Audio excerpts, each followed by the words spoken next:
Hello दोस्तों, तो कैसे हैं आप लोग? आई होप सब अच्छे होंगे। आज हम देखेंगे मार्कोनी-काप का नियम या एंटी मार्कोनी-काप का नियम। हम दोनों को कंबाइन करके देखेंगे। ठीक। एंटी मार्कोनी-काप का नियम को खराश प्रभाव भी बोला जाता है। उसके डेफिनेशन के थ्रू हम बहुत अच्छी तरीके से देखेंगे और अच्छी तरह से क्लियर आपको समझ में भी आ जाएगा। तो सबसे पहले देख लेते हैं मार्कोनी-काप का नियम क्या होता है। ठीक। या तो मार्कोनी-को का नियम भी बोलते हैं इसको। मार्कोनी-काप भी बोलते हैं, मार्कोनी-को भी बोलते हैं। तो इस नियम के समान अनुसार असममित बोला है। असममित मतलब होता है अनसिमेट्रिकल। अनसिमेट्रिकल का मतलब होता है उस कंपाउंड में कहीं ना कहीं आपको डबल बॉन्ड या ट्रिपल बॉन्ड देखने को मिलेगा। ठीक। असिमेट्रिकल का मतलब होता है सिंगल बॉन्ड या सेचुरेटेड बोल सकते हैं इसको। आपका इसको अनसेचुरेटेड भी बोल सकते हैं। ठीक। तो ये आपका असममित में आ जाता है या असंतृप्त भी आ जाता है। समझ में आ गया? तो यहाँ बस बोल रहा है असममित या अनसिमेट्रिकल एल्किनो। एल्किनो मतलब होता है आपके आर ग्रुप में बहुत सारे एल्किन हो सकते हैं आपके, जिसमें डबल बॉन्ड देखने को मिलेंगे। ठीक। पर असममित अभिकर्मक या अनसिमेट्रिकल रिएजेंट का योग इस प्रकार होता है कि असममित अभिकर्मक का ऋणात्मक भाग असममित अभिकर्मक मतलब कोई सा भी हम रिएजेंट लिए हम, ठीक, HCl ले सकते हैं आप, HBr ले सकते हैं, उसका ऋणात्मक भाग यदि हम HBr को तोड़ेंगे तो आपको पता होगा इसका ये जब हेटेरोलाइटिक क्लीवेज कराएंगे तो हाइड्रोजन पर प्लस चार्ज, ब्रोमीन पर माइनस चार्ज आएगा, क्योंकि ब्रोमीन जो होता है हाईली इलेक्ट्रोनेगेटिव तत्व है। फ्लोरीन भी आपके हाईली इलेक्ट्रोनेगेटिव तत्व होता है। तो उस तत्व के ऋणात्मक भाग उस कार्बन परमाणु पर जुड़ता है, किसी एल्कीन के उस कार्बन परमाणु पर जुड़ेगा जिसमें हाइड्रोजन की संख्या न्यूनतम या संख्या कम होगी। हाइड्रोजन की संख्या कम होती है या न्यूनतम कम हाइड्रोजन परमाणु संलग्न होता है, जुड़ा रहता है। तो इसका एग्जाम्पल देखिएगा कैसे समझ नहीं आएगा। देखिएगा एक एग्जाम्पल हम ले लेते हैं आपका, जैसे ए हो गया। इसको हम जब ओपन श्रृंखला में लिखना चाहेंगे ऐसे दिया हुआ है। ठीक। इसको ओपन श्रृंखला में लिखना चाहेंगे तो हम ऐसे लिख सकते हैं CH3H डबल बॉन्ड CH2। ठीक। प्लस यहाँ पर किसको अभिकर्मक के रूप में लिया गया है आपका HBr को, ऐसे लिख सकते हैं। तो यहाँ पर देखिए, यहाँ पर डबल बॉन्ड कंपाउंड है। डबल बॉन्ड में आपको पता होता है कि डबल बॉन्ड यदि है तो एक बॉन्ड आपका सिग्मा होता है, एक बॉन्ड आपका पाई होता है। ठीक। तो हमें सिग्मा बॉन्ड को तोड़ना आसान नहीं होता, इसके थ्रू जो पाई बॉन्ड होते हैं उसको तोड़ सकते हैं। तो यहाँ पर हम यदि हेटेरोलाइटिक क्लीवेज कहलाते हैं। हेटेरोलाइटिक का मतलब होता है असमान क्लीवेज। ठीक। जिसमें एक प्लस में टूटेगा, एक माइनस में टूटेगा। तो यहाँ पर देखिए, इसको हम जब इस बॉन्ड को तोड़ दिए तो एक के पास आ गया प्लस चार्ज, ठीक, एक के पास आ गया आपका माइनस चार्ज। ठीक। तो यहाँ बस क्या बोला था, जुड़ने वाला ऋणात्मक भाग उस कार्बन परमाणु के पास जुड़ेगा जिसके पास कार्बन की संख्या हाइड्रोजन की संख्या कम होती है जिस कार्बन पर। तो यहाँ पर देखिए ब्रोमीन के पास माइनस चार्ज, इसको भी जब हेटेरोलाइटिक क्लीवेज कराएंगे तो ये हो गया प्लस चार्ज। तो आपका जो होता है ब्रोमीन कहाँ जाके जुड़ेगा, प्लस की ओर, या हाइड्रोजन परमाणु कहाँ कम है आपका, इस कार्बन पे कम है। ठीक। तो यहाँ पर क्या हो जाएगा आपका जुड़कर Br आ जाएगा। ठीक। यहाँ पर एक हाइड्रोजन और आके क्या बना लेगा आपका CH3 बना लेगा। आपको पता होगा कार्बन जो होता है हमेशा 4 बंध बनाता है, तो यहाँ इसका पर बॉन्ड भी काउंट कर सकते हैं।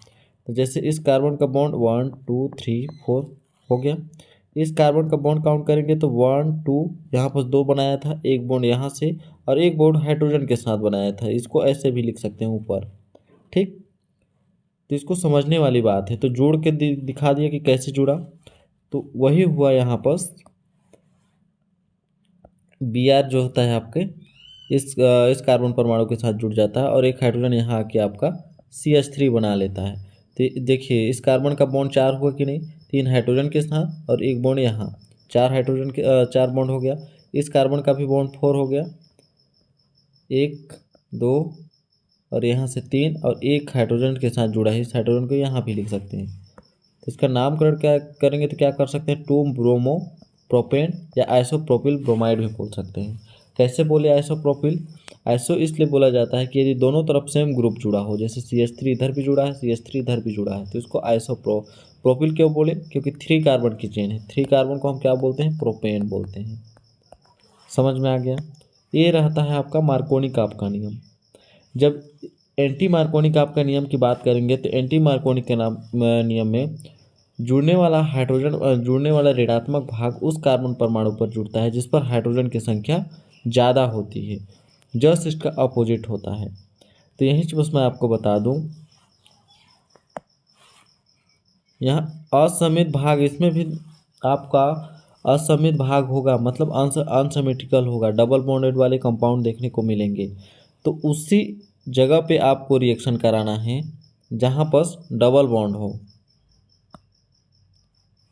ऐसा नहीं कि इस हाइड्रोजन के पास ला के जोड़ दिया आप, यहाँ पर इस कार्बन के पास तो हाइड्रोजन की संख्या ज़्यादा है तो यहाँ पर नहीं जुड़ेगा, क्योंकि इसका बंध ऑलरेडी 4 बंध यह बना चुका है।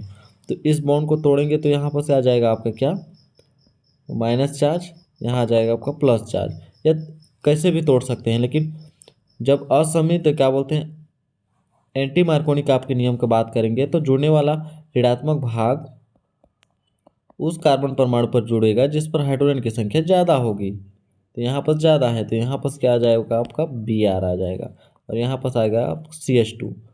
तो देखिए यहाँ पर हो गया Br, ये रहा, यहाँ पर आ जाएगा एक हाइड्रोजन और आके जुड़ जाएगा तो CH है तो CH2, एक डबल बॉन्ड जो होता है सिंगल बॉन्डेड में कन्वर्ट हो जाएगा। तो ये होता है एंटी मार्कोनी-काप का नियम। इसी प्रकार आप दूसरा एग्जाम्पल देख सकते हैं HI का। तो यहाँ पर देखिए हाइड्रोजन कहाँ पर जाके जुड़ा है, आयोडीन, जिसके पास कार्बन की संख्या, हाइड्रोजन की संख्या कम है। तो यहाँ पर देखिए ऑलरेडी CH2 है, यहाँ CH3 है, लेकिन इस कार्बन के पास एक भी हाइड्रोजन अभी नहीं है। ठीक, तो इसीलिए आके जुड़ गया इसके पास, यहाँ पर हाइड्रोजन की संख्या मतलब कम है यहाँ। ठीक, तो ये आपका आयोडीन आके यहाँ पर जुड़ गया। इसी प्रकार बहुत सारे एग्जाम्पल आपको देखने को मिल जाएंगे यहाँ।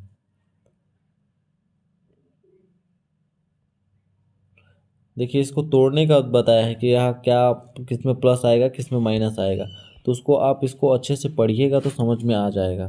ठीक, HBr को भी तोड़ के बताया है, जिसको मैं पहले बताया कि हाइड्रोजन के ऊपर प्लस चार्ज और ब्रोमीन के ऊपर माइनस चार्ज आएगा।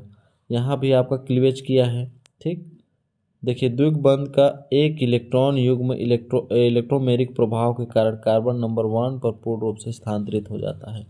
मतलब ये आपका वही बॉन्ड क्लीवेज को बताया है यहाँ बस। ठीक, पूरी कहानी बॉन्ड क्लीवेज, आप बस यहीं पर इसका एग्जाम्पल देकर काम ख़त्म कर सकते हैं या उसको पूरा कंप्लीट कर सकते हैं। परिभाषा लिखिए और इसका एग्जाम्पल दे दीजिए। एंटी मार्कोनी-काप के नियम में क्या कीजिएगा, असमित एल्किनों पर असमित अभिकर्मक पर योग इस प्रकार होता है कि असमित अभिकर्मक का ऋणात्मक भाग उस कार्बन परमाणु पर जुड़ता है।